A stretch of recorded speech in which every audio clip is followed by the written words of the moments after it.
wo bá mi ra Bonse wa. Bonse. Ọ̀dọ̀ fẹ́ ń dọ̀ mẹ́ẹ̀. Mélòó. Ẹyọ kan ni náà mo fẹ́ máa ta ni. Ráìgbẹ́ pọ̀ pọ̀ fún orí nǹkan. Ẹ ra.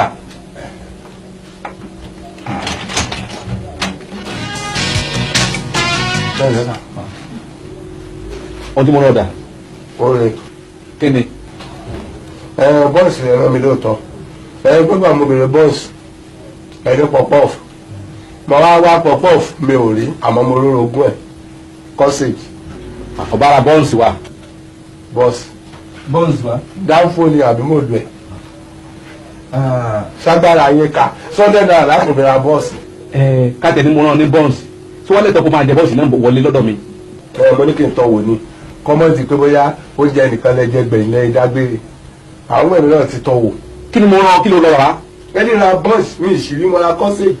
Kí ni mo ní kó ra Bonse wa ń ta ń bẹ̀ lọ́dọ̀ fẹ́ ń dọ̀ ń ta tó ń ta pípa ń ta. N kò lè sọ pépà. Ìjẹ́rìí ayé máa ìjẹ́rìí ayé kìá máa. You this woman. Ẹni kí n ra Bonse mi ìṣìrí Bonse. Mo tó bí yín pé Bonse ẹni ń pọ̀pọ̀. N ò sì rí pọ̀pọ̀. Mo sì rọrùn ogún ẹ̀ sausage.